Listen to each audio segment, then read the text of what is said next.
Montreal's 18th Fringe Festival is starting up June the 12th, and it's gained a reputation as one of the not-to-miss independent theater events here in the city, also across Canada.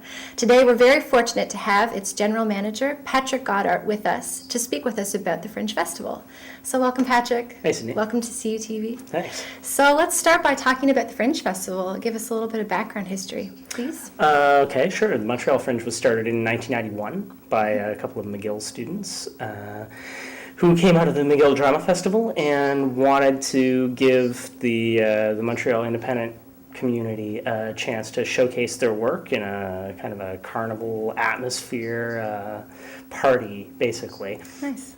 And it's just grown and grown and grown since then. In 1991, they started with maybe 5 venues that were mostly abandoned storefronts on Saint Laurent, when the economy was really, really lousy, and there were a lot of abandoned storefronts, and about 50 shows. And now in its 18th year, we have 90 shows from around the world performing in 15 different venues.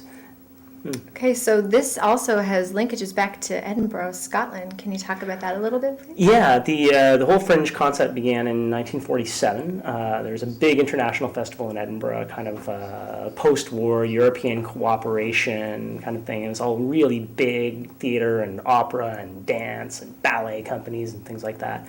And they didn't invite one single artist from Edinburgh to perform in it. So being stubborn Scots, the independent artists of Edinburgh got together and just started doing their shows at the same time.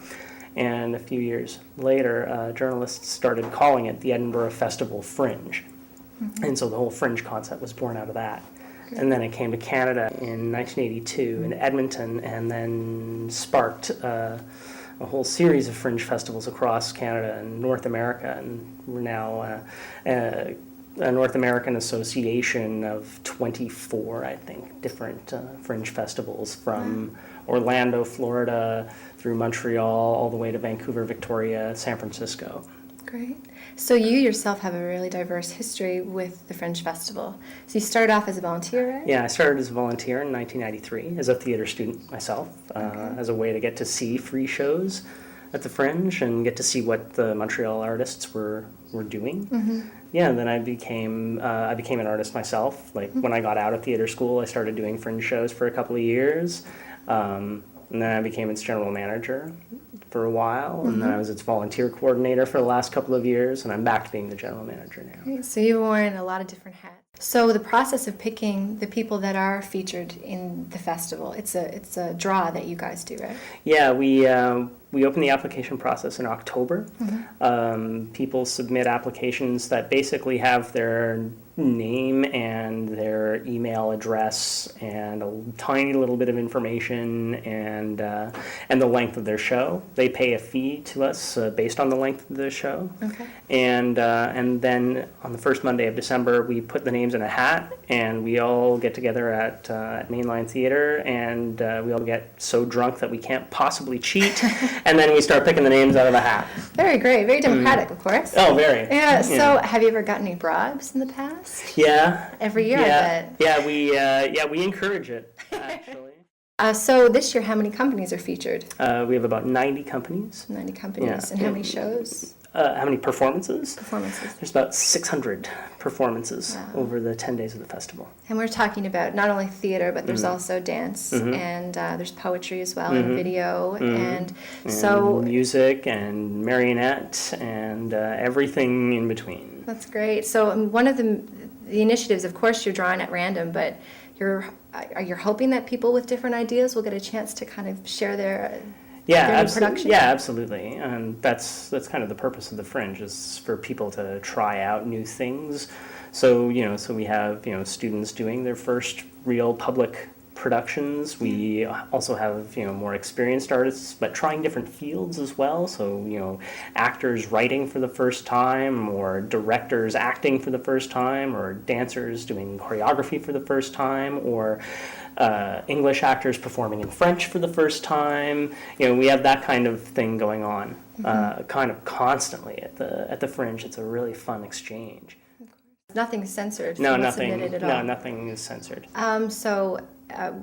has this ever gotten you guys in a little bit of a sticky situation? Yeah, it's gotten us in trouble once or twice. We've had sponsors pull out midway through the Fringe because they realized that, we had posters for shows like Young Hitler and The Happy Cunt, being put up near their corporate logos, and they just didn't want to be associated with those kinds of words. It's never really a question of content. It's always really a question of, we don't want to be near those words. Okay. This year, it's marking the first time that you're getting open donations for some local charities. That's right. So what caused that particular move in that direction for you guys? Partially, it was just a way of helping contribute to the larger community, the community that wasn't just the theater community or the dance community or the artistic community, but we're right down the street from Centre Paul Roulant, for instance.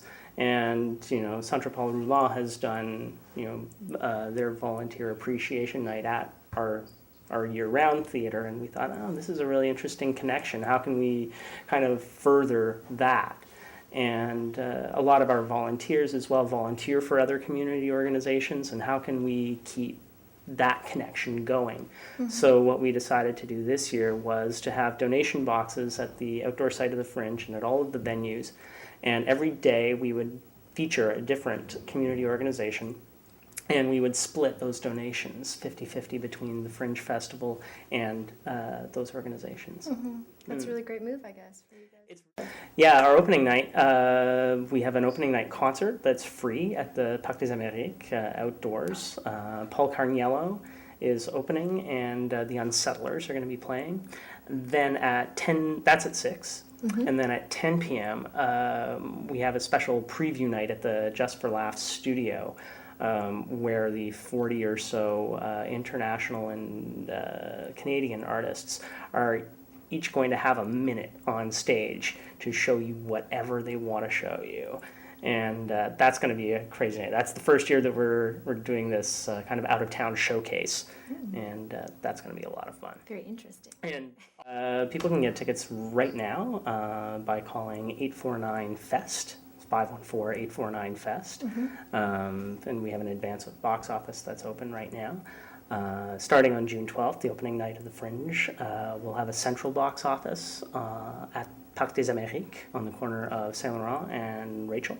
Okay. And you can buy tickets there. And starting an hour before showtime, you can go to the venue and buy tickets for whatever show you're going to go see. Cool. The shows are only usually about $10 a piece, and we have 6 and 10 show passes that make it even cheaper for you to go and see a bunch of shows. Most Fringe shows are only about an hour long, so you can try a bunch of stuff and find out what you like.